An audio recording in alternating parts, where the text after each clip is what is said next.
नमस्कार, स्वागत है आपका एबीपी न्यूज में। आपके साथ मैं अखिलेश आनंद हूं और अभी एक बड़ी खबर आ रही है। श्रीनगर के खानयार में एक आतंकी ढेर कर दिया गया है। सुरक्षा बल ने आतंकी का शव बरामद कर लिया है। तो खानयार में सुरक्षा बलों का तलाशी अभियान लगातार जारी है।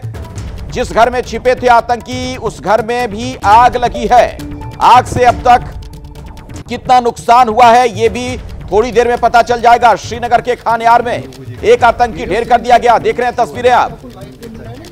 दरअसल श्रीनगर के लिए घटना बहुत अहम इसलिए हो जाती है क्योंकि लगभग 2.5 सालों के बाद इस तरीके की मुठभेड़ हुई है श्रीनगर में।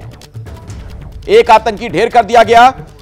आज दोपहर खबर आई थी 2 से 3 आतंकी वहां छिपे हो सकते हैं। हालांकि 2 सीआरपीएफ के जवान भी घायल हुए हैं इसमें।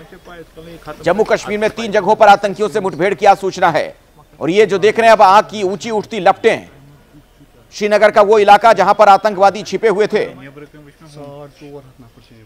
एक आतंकवादी को ढेर कर दिया गया है। जगह जगह अभी भी वहां पर सघन छापेमारी, जांच पड़ताल जारी है। सुरक्षा बल ये पता कर रहे हैं कि कहीं कोई और दहशतगर्द छिपा हुआ तो नहीं, क्योंकि यह रिहायशी इलाका है, आसपास घनी आबादी है। आपको बता दें आज सुबह ही 10 घरों को वहां पर एहतियातन खाली भी करवाया गया था। जिस घर में आतंकी थे उसमें आप देख रहे हैं आग लग गई है। आग से ऊंची उठती लपटें नजर आ रही हैं साफ तौर पर।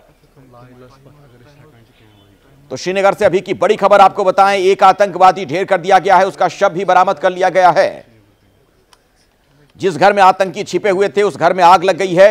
ये जो आप देख रहे हैं ऊंची उठती लपटें आग की, उसी घर से निकल रही हैं। यह श्रीनगर का खानयार इलाका है जहां पर लंबे वक्त से, कई घंटों से सुरक्षा बलों की कार्रवाई जारी थी। रुक रुक कर गोली चलने की आवाज आ रही थी और इस मुठभेड़ में एक बड़ी कामयाबी मिली है सेना को। आपको बता दें कि वहां पर एक आतंकवादी को ढेर कर दिया गया है। मेरे साथ आसिफ कुरैशी हमारे सहयोगी जुड़ रहे हैं ग्राउंड जीरो से। वहीं पर आसिफ मौजूद है। आसिफ, अभी क्या अपडेट मिल पा रहा है वहां से और क्या जानकारी है आपके पास? अखिलेश, देखिए ये मुठभेड़ अब खत्म हो गई है और सुरक्षा बलों ने एक शव घटनास्थल से बरामद कर लिया है और उसके बारे में बताया जा रहा है कि वो एक विदेशी मिलिटेंट हो सकता है। हालांकि आधिकारिक तौर पर उसकी पहचान जाहिर नहीं की गई है। लेकिन मैं बता दूं कि तकरीबन 14 घंटे से ज्यादा हो गए हैं इस ऑपरेशन को। रात तकरीबन 12 बजे के करीब ये ऑपरेशन शुरू किया गया था, जब सुरक्षा बलों को ये खबर मिली थी कि 2 से 3 मिलिटेंट इस इलाके में मौजूद हैं। जिसके बाद यहाँ पे कॉर्डन किया गया, तलाशी ली गई और पहले आसपास के घरों में जिनमें सुरक्षा बलों को पूरी तरीके से ये पता था कि इसमें सिर्फ सिविलियंस हैं, तो वहां से सिविलियंस को हटाया गया और उस घर को आइसोलेट किया गया जिसमें मिलिटेंट्स के होने की खबर थी। जब ये पुख्ता जानकारी मिल गई, इसको पूरा सबूत मिल गया कि एक घर में जिसमें मिलिटेंट्स हैं वो मौजूद हैं, तो उसके बाद ये मुठभेड़ शुरू हो गई। मुठभेड़ में जो आशंका पहले थी कि 2 से 3 मिलिटेंट हो सकते हैं, लेकिन अब जो तलाशी यहाँ पे ली जा रही है, केवल एक शव बरामद किया गया है, उससे हथियार भी बरामद किए गए हैं। जबकि तलाशी अभियान अभी भी चल रहा है ये सुनिश्चित करने के लिए कि क्या ये केवल एक ही मिलिटेंट इस इलाके में था, इस घर में मौजूद था, या उसके अलावा भी कोई और इस घर में मौजूद था। इसीलिए आसपास के घरों की भी तलाशी ली जा रही है। क्योंकि आग लगी है, पहले फायर ब्रिगेड के जो अधिकारी हैं यहाँ पे वो इस आग को ठंडा करने की कोशिश कर रहे हैं, क्योंकि ये काफी घनी आबादी वाला इलाका था। अगर आग फैलती तो दर्जनों मकान इसकी चपेट में आ सकते थे। लेकिन फायर ब्रिगेड को पहले से ही तैयार रखा गया था। जैसे ही सुरक्षा बलों की तरफ से ये इंडिकेशन मिल गया कि मुठभेड़ खत्म हो गई है तो फायर ब्रिगेड अंदर चले गए। उन्होंने इस आग को काबू कर लिया और अभी जो जानकारी हमें मिली है, कम से कम 3 घर जो है पूरी तरीके से इस आग में क्षतिग्रस्त हो गए हैं। कुछ और घरों को भी तस्वीरें हम लगातार दर्शकों को दिखा रहे हैं। आज दिन में भी आपसे कई बार बातचीत हुई, आप कह रहे थे कि 2 से 3 आतंकवादी हो सकते हैं, तो एक को तो मार गिराया गया, उसका शव बरामद कर लिया गया है। तो क्या यह मुमकिन है कि कुछ और जो थे दहशतगर्द वो भाग जाने में कामयाब हो गए हों या फिर कहीं छिप गए हों, चूंकि रिहायशी इलाका है? बिल्कुल संभावना यही है, क्योंकि जब पहली गोली चली थी उसके बाद ही आशंका ये जताई गई थी कि 1 या 2 मिलिटेंट इस पहली गोलीबारी के बीच भागने में कामयाब हो गए हो। लेकिन अब हमें सूत्रों से ये बात भी पता चली है कि कल शाम जब ये मिलिटेंट इस घर में पहुंचे थे तो 2 लोग पहुंचे थे और जो जानकारी सिक्योरिटी फोर्सेज इंटेलिजेंस की तरफ से हमें बताई जा रही है कि उसमें से 2 में से एक जो है वो रात को ही निकल गया था, यानी सुरक्षा बलों के आने से पहले ही वो इस हाइड आउट से निकल कर कहीं और चला गया था। अब ये साफ नहीं नहीं है कि क्या वो आसपास के किसी और घर में गया था या फिर इस इलाके से ही निकल गया, लेकिन एक के जाने की खबर ये हमें मिल रही है। लेकिन चूंकि खबर 2 से 3 मिलिटेंट्स के इस इलाके में थी और जो हमें बोला जा रहा है कि तकरीबन 1 महीने से खुफिया विभाग इस ग्रुप पर नजर रखे हुए थे और उसके बारे में ये बताया गया है कि उत्तरी कश्मीर से ये जो है ग्रुप श्रीनगर में दाखिल हुआ था, बांडीपुर से श्रीनगर आया था और इसको लगातार ट्रैक किया जा रहा था। और कल जैसे ही पुख्ता जानकारी मिली कि ये ग्रुप खानियार के इस इलाके में मौजूद है तो ये ऑपरेशन चलाया गया, जिसमें एक मिलिटेंट को तो सुरक्षा बलों ने मार गिराया, लेकिन जो संभावना ये है कि शायद 1 या 2 मिलिटेंट भागने में कामयाब रहे हो, इसकी भी आशंका है। लेकिन अभी भी तलाशी ली जा रही है। आसिफ, आप नजर बनाकर रखिएगा, मैं दोबारा लौटूंगा आपके पास, आगे कुछ और आपसे बातचीत करेंगे, कुछ और जानकारियां लेंगे। ये तस्वीरें जो दर्शकों को हम दिखा रहे हैं उसके बारे में एक बार फिर से मैं आपको बता दूं, यही वो घर है जिसके अंदर दहशतगर्द छिपे हुए थे। कुछ देर पहले की तस्वीर हम आपको दिखा रहे हैं, आप देख रहे हैं उस घर से आग की ऊंची उठती लपटें दिख रही हैं। उस घर में आग लग गई जिस घर में आतंकवादी छिपा हुआ था। 2 से 3 आतंकवादी इनकी संख्या बताई गई थी, लेकिन यह संभव है कि उसमें से 1-2 आतंकवादी पहले ही भाग गए हो। चूंकि यहां पर आप देख रहे हैं आबादी वाला इलाका है, घनी आबादी वाला रिहायशी इलाका है, तो ऐसे में दहशतगर्दों को भागने में कामयाबी मिल गई हो यह भी संभव है। लेकिन एक आतंकवादी मारा गया और उसका शव भी बरामद कर लिया गया है। जिस घर में आतंकवादी छिपा बैठा था, आप देख रहे हैं उस घर में आग लग गई है। तो श्रीनगर में आपको बता दें कि बीती रात से यह मुठभेड़ जारी थी। और अब आप देखिए आपके सामने जो 2 अलग अलग तस्वीरें हैं, अलग अलग कैमरों से ली गई तस्वीर। पहली तस्वीर में आप देख रहे हैं जब आग की ऊंची उठती लपटें दिख रही हैं और दूसरी तस्वीर में काले रंग का धुएं का गुबार पूरा नजर आ रहा है। पूरे इलाके की नाकेबंदी कर दी गई थी। सुरक्षा बलों ने पूरे इलाके को घेर रखा था और लगातार वहां पर सघन जांच पड़ताल जारी थी। चप्पे चप्पे को खंगाला गया और ये वो घर बताया जाता है जिसमें आप आग लगी हुई देख रहे हैं, जिसमें आग की लपटें दिख रही हैं आपको। इसी के अंदर वो आतंकवादी छिपा बैठा था। और चूंकि श्रीनगर के में ये मुठभेड़ जारी थी तो जाहिर तौर पर कई सवाल भी खड़े हो रहे थे। और सबसे जो बड़ी बात, अहम बात, पिछले 2-2.5 साल की बात की जाए तो पहली दफा ऐसा देखने को मिला जब इस तरीके की मुठभेड़ श्रीनगर में हुई हो। ये 2 अलग अलग तस्वीर आपके सामने है। और जम्मू कश्मीर में जो आतंकी हमला हुआ उस पर फारूक अब्दुल्ला का बयान भी आया। उन्होंने कह दिया कि इन सब के पीछे कोई एजेंसी तो नहीं, उमर सरकार को अस्थिर करने की साजिश, सरकार के सामने संकट पैदा करने की कोशिश। यह कहना फारूक अब्दुल्ला का। आतंकियों को मारने की बजाय उन्हें पकड़ना चाहिए। आतंकी हमलों के पीछे कौन, जांच होनी चाहिए, यह बात कही है फारूक अब्दुल्ला ने। तो फारूक अब्दुल्ला ने जो बात कही उसको लेकर अब कई गंभीर सवाल खड़े होते हैं कि अगर वो साजिश का इशारा कर रहे हैं, अगर एजेंसी कह रहे हैं, तो क्या उनका सीधे तौर पर निशाना केंद्र की सरकार की तरफ से है? तो इन सब के पीछे कोई एजेंसी तो नहीं, ये कहते नजर आए फारूक अब्दुल्ला। नहीं तो क्यों नहीं पहले हो रहा था, आज क्यों, क्या वजह है? इसकी इंडिपेंडेंट इंक्वायरी होनी चाहिए। हाँ, ये सब एक क्राइसिस पैदा करने की कोशिश कर रहे हैं। इस वक्त खानियार में भी अनफॉर्चुनेटली एनकाउंटर। हाँ, अगर वो पकड़े गए ना जो ये कर रहे हैं, पता लगेगा कौन कर रहा है। मारना नहीं चाहिए उनको पकड़ना चाहिए और पकड़ के उनसे पूछना चाहिए कि कौन उनके पीछे है। वही रास्ता है। इसमें तहकीकात होनी चाहिए, हो कैसे रहा है। इसके बजाय कि इनको मारें, इनको पकड़ना चाहिए और पकड़ के हमें मालूम करना चाहिए कौन इनके पीछे है। कोई ऐसी एजेंसी तो पीछे नहीं है जो उमर अब्दुल्ला को डिस्टेबलाइज करना चाहती है। हमने कहा आतंकवाद के साथ शांति वार्ता नहीं होगी, और ये पिछले 10 साल भारत के इतिहास के इकलौते 10 साल हैं जब हमने पाकिस्तान से कोई ऑफिशियल बाइलेटरल डायलॉग नहीं किया। There is no official bilateral dialogue, कोई औपचारिक द्विपक्षीय वार्ता नहीं हुई। इसी विषय पर, इसी मसले पर बातचीत करने के लिए मेरे साथ जो मेहमान जुड़ गए उनसे मैं आपका परिचय भी करवा दूं। आरपी सिंह, भारतीय जनता पार्टी के प्रवक्ता मेरे साथ मौजूद हैं। इमरान काजी हमारे साथ हैं, आप प्रवक्ता हैं नेशनल कॉन्फ्रेंस के। और major general Ashwini Siwach, retired, हमारे साथ मौजूद हैं। सबसे पहले अश्विनी जी, आपके पास में आना चाहूंगा इस सवाल के साथ कि जो हमें जानकारी मिल रही है श्रीनगर में इस तरह की मुठभेड़ पिछले 2-2.5 साल में लंबे अंतराल के बाद, लंबे वक्त के बाद देखने को मिली है। इसका मतलब क्या निकाला जाए, आप क्या समझ पा रहे हैं? कुछ जानकारी और आपको भी मिली है क्या?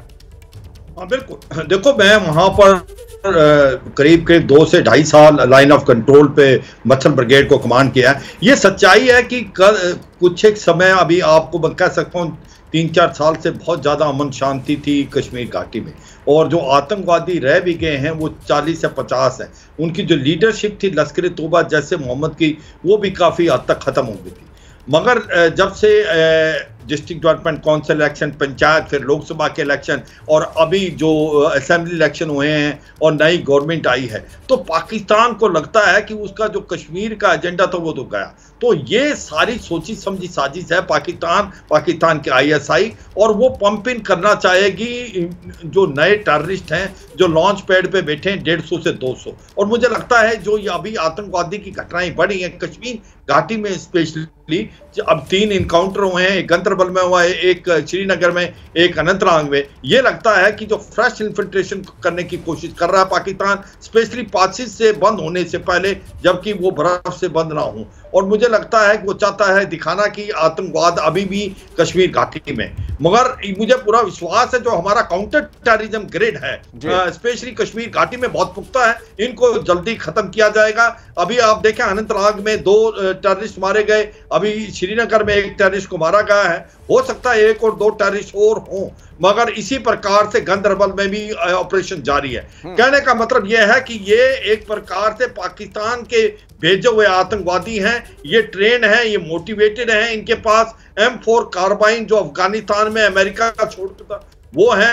अभी भी 150 से 200 फ्रेश आतंकवादी बैठे लॉन्च पैड में जो वो पुश करने।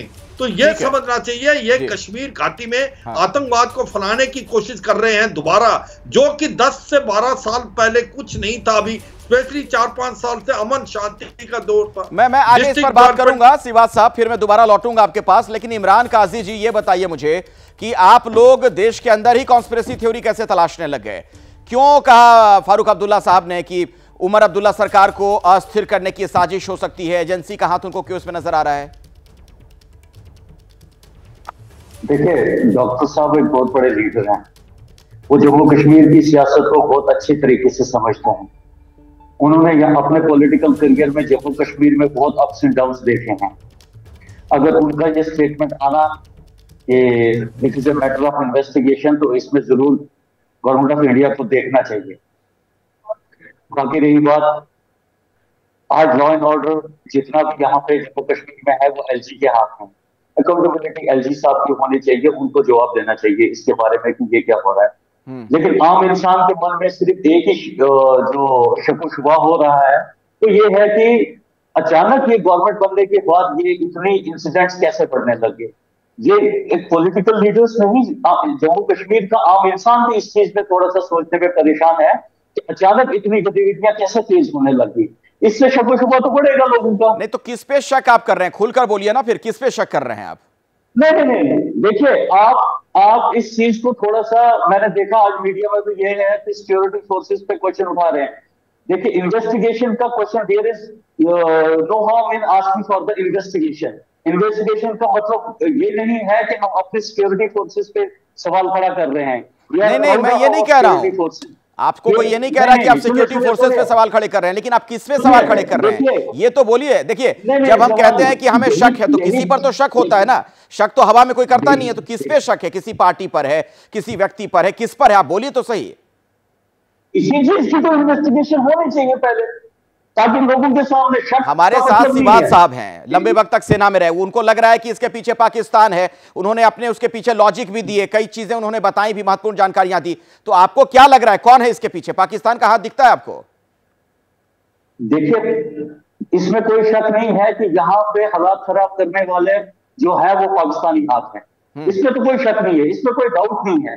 जो भी यहाँ पे कुछ हो रहा है, इन्फिल्ट्रेशन तो वहीं से हो रही है। तो जनरल साहब ने अभी खुद वाज़ेह करके बताया, उसमें तो कोई शक ही नहीं है। नहीं तो उमर सरकार को अस्थिर करने की साजिश, इसका मतलब क्या? मतलब पाकिस्तान में ये साजिश रची जा रही है, ये कहना चाह रहे हैं आप? नहीं, हमारा कंसर्न एक है कि अचानक ये पिछले हम कई सालों से देखेंगे तो ऐसे इंसिडेंट्स नहीं हो रहे थे। हमारा कंसर्न सिर्फ इतना है। मैं जवाब लेता हूं आरपी सिंह जी से। ठीक है, मैं आरपी सिंह जी से जवाब लेता हूं। उनका यह कहना है आरपी सिंह जी कि इतने समय में तो सब कुछ ठीक ही चल रहा था, ये अचानक से जब नई सरकार वहां बनी है उसके बाद से ये घटनाएं क्यों बढ़ गई?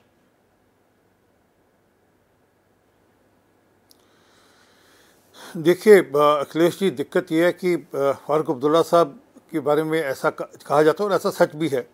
वो कब कैसा रंग बदल लेंगे पता नहीं लगता, वो कब क्या कह देंगे जानकारी में नहीं आता। और वो अलग अलग समय पे अलग अलग बात कहते हैं। थोड़े दिन पहले तक कह रहे थे कि कश्मीर पाकिस्तान नहीं बन सकता, थोड़े दिन अभी 3 दिन पहले 4 दिन पहले का बयान है। 4 दिन पहले तक वो पाकिस्तान को कोस रहे थे और आज वो लगातार ऐसा दिख रहा है जैसे पाकिस्तान के हमदर्द हो गए हों। वे कह रहे हैं, ऐसा इशारा करें कि उन जो आतंकवादी मारे जा रहे हैं उनको मारो मत, उनको पकड़ो, उनसे बातचीत करो। अरे किससे बातचीत करें? वो आपको गोली से मारने की बात कर रहे हैं, वो गोलियां चला रहे हैं, हमारे जवान शहीद हो रहे हैं, हमारे देश के जो सिटीजन हैं उनको शहीद किया जा रहा है, मारा जा रहा है। आप उनसे बातचीत करने की बात कर रहे हैं। तो दिखता है कहीं ना कहीं फिर वापस से इन्होंने यू टर्न लिया। आज से कुछ दिन पहले तक एक स्टैंड था, आज वापस से इन्होंने यू टर्न ले लिया कि नहीं बातचीत करो। अरे उन लड़कों को कहते हैं, लड़कों को पकड़ो, उनसे उनकी जांच करो। अरे जो पकड़े जाते हैं उनकी जांच होती है, जो पकड़े जाते हैं उनकी जांच भी होती है। वो जांच सबके सामने आती भी आपको कि आपका बेटा मुख्यमंत्री है, उसको भी सब जानकारी मिलेंगी सारी जांच की भी, क्या जांच हो रही है क्या नहीं हो रही। परंतु फारूक अब्दुल्ला साहब को ये पुराना मामला है, ये जब जैसा लगता है माहौल देखकर अपना बयान बदलते हैं, अपनी बात कहते हैं। सच ये है कि भारत की एक बड़ी स्टेटेड पॉलिसी है, क्लियर पॉलिसी है। और ये फारूक अब्दुल्ला साहब अगर समझते हो समझ लें, अमर अब्दुल्ला साहब समझते हो समझ लें कि पाकिस्तान के साथ जब तक बातचीत नहीं हो सकती, जब तक वहाँ पर जब तक वह हमारे आतंकवादी भेजेंगे। Terror and talk can't go together. आतंकवाद और बातचीत इकट्ठे नहीं चल सकते, ना होंगे कभी भी। ये बड़ा स्पष्ट है। और ये समझना चाहिए ये 2004 का भारत नहीं है, ये 2024 का भारत है। इस भारत को जवाब भी देना आता है और ठीक ढंग से मकूल जवाब देना भी आता है। और तब फिर ये अपेक्षा करेंगे नहीं आपको पाकिस्तान के खिलाफ ऐसे एक्शन नहीं लेना चाहिए जहां आप हमको सबूत हो आपने एक्शन लिया। ठीक है इमरान काजी जी, फारूक अब्दुल्ला साहब समय समय पर बयान बोलते हैं। इमरान काजी जी, ये बात तो आरपी सिंह ठीक कह रहे हैं। अब जो व्यक्ति वहां पर जो दहशतगर्द है, जो आतंकवादी है, हाथ में हथियार लेकर घूम रहा है, गोलियां चला रहा है, धनाधन रिहायशी इलाके में है, उसको कैसे पकड़ा जाए? जो फारूक अब्दुल्ला साहब उसको पकड़ने की वकालत कर रहे हैं कि उसको पकड़ा जाए पहले, तो कैसे पकड़ा जाए? वो तो गोली चला रहा है। के जो है वो एक मुठभेड़ में इमरान काजी जी कहा कि ऐसे लोग को, हाँ आवाज आ रही है मेरी? जी आ रही है, बोलिए सर। मैंने कहा उनकी स्टेटमेंट तो थोड़ा सा आप अच्छी तरह से सुन लीजिए। उन्होंने कहा कि ये जो इंसिडेंट हो रहे हैं कि ये तभी इन्वेस्टिगेट हो सकते हैं कि जब ऐसे लोग पकड़े जाएंगे। और दूसरी बात रही, जैसे अभी आरपी सिंह जी ने कहा, इनकी स्टेटमेंट से तो मुझे ये लग रहा है कि ये शक की नजर से देख रहे हैं और क्लियरली इंडिकेट कर रहे हैं कि हम फारूक अब्दुल्ला की नीयत पे शक कर रहे हैं। देखिए ये उन लोगों पे शक दोगली नजर से देख रहे हैं, शक कर रहे हैं जिन्होंने जम्मू कश्मीर में जमहूरियत को जिंदा रखने के लिए बहुत सारी कुर्बानियां दी हैं। आप किन लोगों को शक की नजर से देख रहे हैं?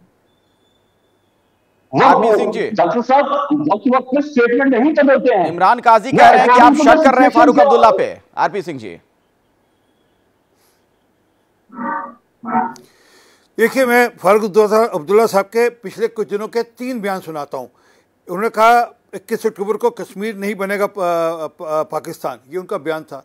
फिर उन्होंने बोला पाकिस्तान से हमको बातचीत करनी चाहिए, दोस्ती का रास्ता खोलना चाहिए। ये 25 तारीख को, ये 21 तारीख को था, ये 25 तारीख को बयान था। आज फिर उन्होंने बयान बदल दिया। समझे क्या कि उनके किस बात पर विश्वास करें, किस बात पर उनको यकीन करें, दिक्कत हुई। मैं तो अभी आपको बयान तीनों के तीनों बयान बता दिया आपको। और ये पिछले 1 हफ्ते भर के अंदर उनके बयान बदले हैं।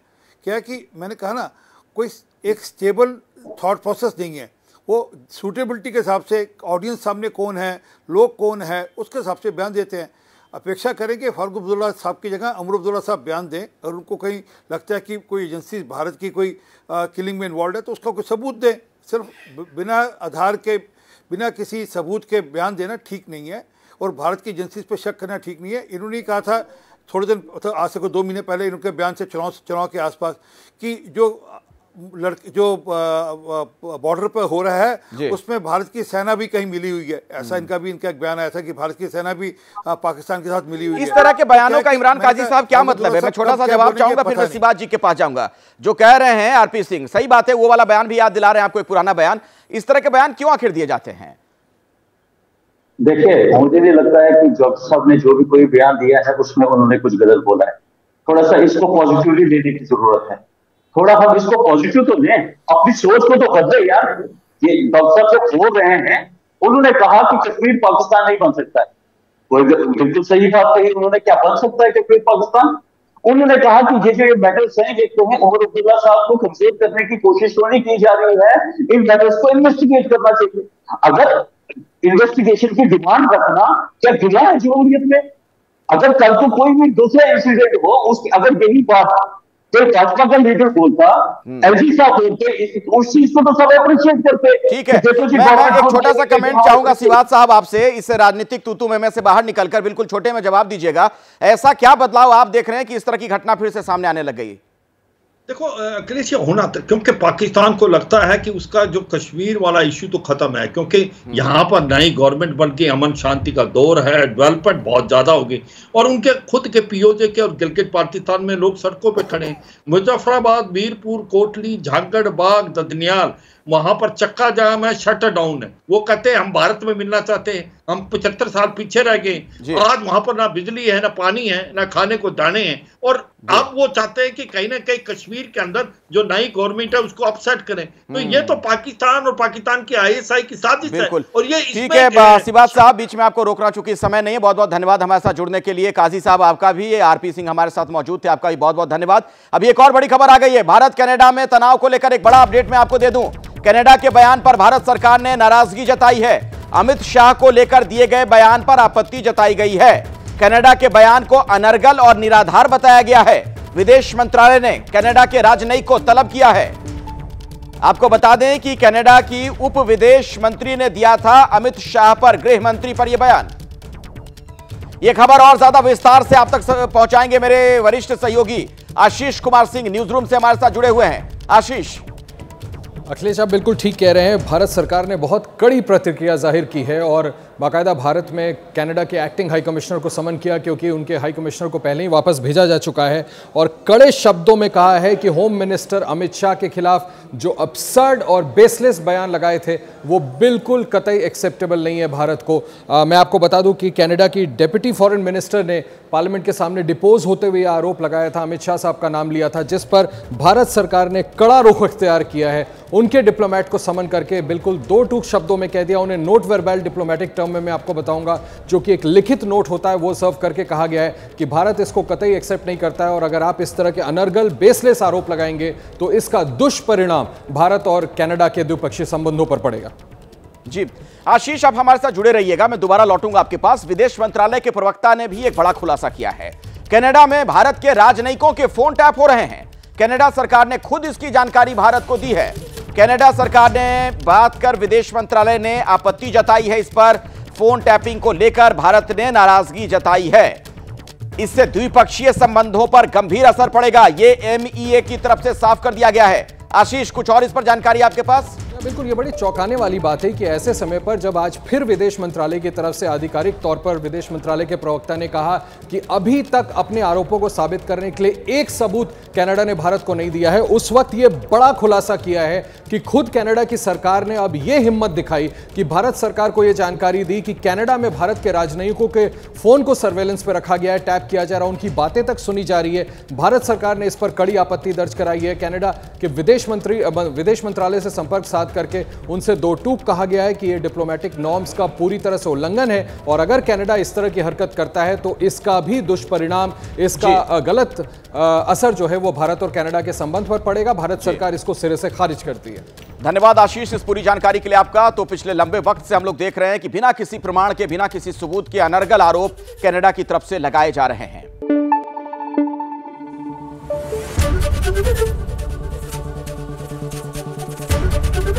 ABP न्यूज आपको रखे आगे।